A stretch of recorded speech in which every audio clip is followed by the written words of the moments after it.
नवरात्रि का उपवास और भूखी सास। सास ने पकड़ ली थी नवरात्रि के उपवास रखने की जिद। 9 माताओं के लिए 9 दिन व्रत रखूंगी। मैया की भक्ति में शक्ति है। मैया हमारे परिवार को अपना आशीर्वाद जरूर देंगी। लेकिन अपना शरीर तो देखिए माँ जी, आपका एक पाँव घर में रहता है और एक पाँव डॉक्टर के यहाँ। फिर से बीमार हो गई तो जय माता दी के साथ राम नाम सत्य भी। अरे राम राम राम, कैसी बातें कर रही हो बहू। राम नाम सत्य हो मेरे दुश्मनों का। मुझे व्रत रखने से मत रोको बहू। वरना देवी माँ नाराज हो जाएंगी। नहीं, तुम्हारी सासु माँ नाराज हो जाएंगी। अरे पर माँ, भूखे क्यों रहना है? देवी माँ थोड़ी ना चाहती होंगी कि उनके भक्त भूखे रहें। और आपकी तो सारी मनोकामना पूरी हो चुकी है ना माँ। लालच है बेटा, लालच बुढ़ापे में भी खत्म नहीं होती। अरे तुम चुप करो जी। तुम्हारी भी उम्र है भक्ति भाव करने की। ज्यादा बड़बड़ की ना तो तुमसे भी उपवास रखवा लूंगी। हाँ। अरे रौद्र रूप क्यों धारण कर रही हो मेरी माँ। रख लो व्रत। ठीक है माँ, बस अपनी हेल्थ का ध्यान रखना। अरे उसकी चिंता तुम मत करो बेटा। मैंने टीवी पे देख लिया है कि व्रत में क्या क्या खाने से शरीर में कमजोरी नहीं होती। अच्छा ही है, वरना ऐसा ना हो कि 9 दिन के बाद तुम मैया के द्वार की जगह सीधा हरिद्वार। अरे तुम मुझे हरिद्वार क्यों भेजना चाहते हो? क्योंकि अब तुम्हें मायके तो भेजने से रहा। बाबूजी, क्यों माँ को परेशान करते रहते हो? अच्छा माँ, ये बता दो कि आपको व्रत में खाने के लिए क्या क्या चाहिए होगा। सास के सामने सब हार जाते हैं। माँ के कहे सामान को बेटा लेकर आता है। नवरात्रि का पहला दिन है। नाश्ता कर लो, स्वस्थ रहो, मस्त रहो। मेरा व्रत से ध्यान भंग मत करो। अच्छा ठीक है ठीक है। भूख लगेगी तो मेरी तरफ मत देखना। आई बड़ी। तुम कोई खाना हो जो तुमको देखूंगी। आए बड़े। माँ जी, ये लीजिए आपका फरियाली मिक्सचर। इससे व्रत नहीं टूटेगा। अरे इतना सा? दिन भर भूखी रहने वाली हूँ, थोड़ा तो और ला दे। पर ये सब तो सपोर्ट के लिए होता है ना माँ जी, पेट भर के थोड़ी ना खाना होता है।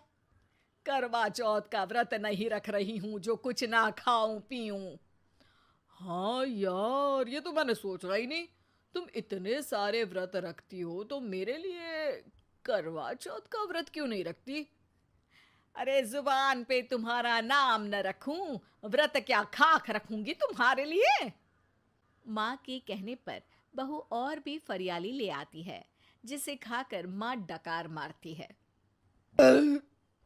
इतनी जोर से डकारोगी तो दुर्गा मैया भी डर जाएंगी।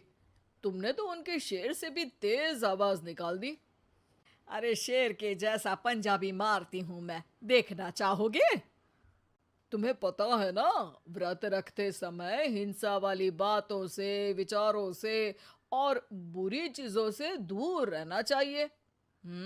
सही कहा। बुरी चीजों से दूर रहना चाहिए। इसीलिए तो तुमसे दूर जा रही हूँ, दूसरे कमरे में। सास ने कई सारी ऐसी चीजें खाई जिनसे व्रत ना टूटे। बहू, सब्र का फल मीठा होता है। इसका मतलब ये थोड़ी है कि तू मुझे शाम तक फल नहीं खाने देगी। माँ जी, 1 घंटे पहले ही तो आपने इतना सारा। अरे एक खाता ही बना ले, उसमें लिखा करे कि मैंने कितना खाया, कितना पानी पिया। अरे नहीं नहीं माँ जी, मैं अभी फल लेकर आती हूँ। जोर से बोलो। नहीं माँ जी, मैं फल लेकर आती हूँ। अरे ये नहीं, जोर से बोलो, जय माता दी। सासू माँ एक साथ बहुत सारे फल खा लेती है। माँ जी, इतनी जोर से मैं डर गई। अरे भक्ति की शक्ति की पुकार है। पुकार नहीं, डकार है। हाँ हाँ ठीक है ठीक है। चिप्स और लेकर आना जरा, उससे भी व्रत नहीं टूटता। माँ जी, आज ही सब खत्म हो जाएगा, नाश्ते का ही टाइम है। अरे ठीक है ना बेटा, मैं अब कुछ खाऊंगी ही नहीं, तुझे इतनी तकलीफ है तो। नहीं नहीं माँ जी, मेरा मतलब था कि उपवास में सिर्फ इतना खाना चाहिए जितना शरीर के लिए सही रहे। स्वाद के लिए खाने से तो अच्छा है कि उपवास ही मत रखो। माता जी की कृपा तो वैसे भी बनी ही रहती है। अरे वाह बहू वाह! एक ढोलक और हारमोनियम भी लेकर आना और प्रवचन करने लग जा। श्री श्री 108 बहु ईश्वरी माता। माँ जी, मैं आपके लिए चिप्स लेकर आती हूँ। बहू की सही सलाह को भी सास नजरअंदाज कर देती है। थोड़ी देर में बहू सास को चिप्स लाकर दे देती है। आलू की चिप्स, आहा मजा आ गया। आलू किसी भी सब्जी में चला जाता है।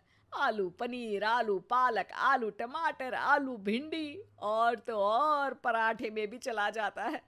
वैसे ही इंसान को भी हर स्थिति में आलू जैसा होना चाहिए। थोड़ी देर में वहां ससुर जी आते हैं। क्या चिप्स खा रही हो? अरे नहीं जी, दिख तो चिप्स ही रही है।